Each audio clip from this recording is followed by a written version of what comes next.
1992 সালের 6 ডিসেম্বর ভারতের অযোধ্যায় প্রকাশ্য দিবালোকে 450 বছরের ঐতিহ্যবাহী বাবরি মসজিদ উগ্র হিন্দুত্ববাদীদের হাতে ধ্বংস হয়। সেই ভয়াল ঘটনার পর থেকে ভারতীয় উপমহাদেশের কোটি কোটি মুসলিমের হৃদয়ে গভীর ক্ষত তৈরি হয়। আজও যা স্মরণ করলে শোক আর ব্যথা ফিরে আসে। সেই ঘটনার দীর্ঘ 33 বছর পর ইতিহাসের সেই ব্যথা বিধুর দিনটি স্মৃতি বহন করে এবার নতুন এক অধ্যায়ের সূচনা হয়েছে পশ্চিমবঙ্গের মুর্শিদাবাদে। গতকাল সেখানে আনুষ্ঠানিকভাবে ভিত্তিপ্রস্তর স্থাপন হয়েছে নতুন বাবরি মসজিদের। ভোর থেকে মানুষের ঢল নামে অনুষ্ঠানস্থলে। ধর্মীয় অনুভূতি, আবেগ আর প্রতীক্ষার এক মিশ্র পরিবেশ ছড়িয়ে পড়ে চারদিকে। ক্যামেরায় ধরা পড়ে হৃদয়স্পর্শী দৃশ্য। দূর দূরান্ত থেকে বিভিন্ন শ্রেণী পেশার মুসলিম সম্প্রদায়ের হাজার হাজার মানুষ নিজেদের সামর্থ্যের সাথে আবেগের সবটুকু মিশিয়ে হাজির হয়েছিলেন নতুন বাবরি মসজিদের নির্মাণ কাজে অংশীদার হতে। দেখা যায় কেউ মাথায় করে নিয়ে আসছেন ইট, কেউ বা পুরো বস্তা ভরে নিয়ে আসছেন সিমেন্ট। অনেকে গরুর গাড়ি, ট্রাক কিংবা মোটরসাইকেলে করেও ইট নিয়ে আসতে দেখা যায় বাবরি মসজিদ নির্মাণ কাজের জন্য।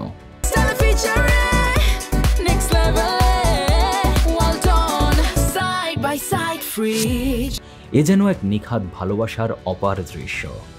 তাদের সবার একটাই লক্ষ্য, নিজেদের সামর্থ্যের সামান্য অংশ দিয়েও প্রিয় বাবরি মসজিদের গাঁথনিতে অংশ নেওয়া। হুমায়ুন কবির একটা মসজিদ করছে, আল্লাহর ঘর বাবরি মসজিদ। আমরা খুব খুশি, আমার মার ভালোবাসা একটা ইট দিয়ে ওনাকে খুশি করার জন্য এই যে মসজিদটা করছে। আমরা আবেগে আমরা থাকতে পারিনি। সেই 249 কিলোমিটার রাস্তা আমরা আপ ডাউন করে চলে এসেছি। মুর্শিদাবাদের যে স্থানে মসজিদের ভিত্তিপ্রস্তর উদ্বোধন হচ্ছে সেখানে সকাল থেকেই যাতায়াতের জন্য স্থানীয় মুসলিম অটো চালকরা বিনামূল্যে অটো সার্ভিস দিতেও দেখা যায়। গোটা বেলডাঙ্গায় টোটো যে যে জায়গায় থেকে বাবরি মসজিদে যাবে টোটালি ফ্রি। শুধু গরিব মুসলিমরা অংশ নিয়েছেন তেমন না, বিত্তবান মুসলিমরাও কোটি টাকার অনুদান নিয়ে নয়া বাবরি মসজিদের নির্মাণের কাজে পাশে ছিলেন।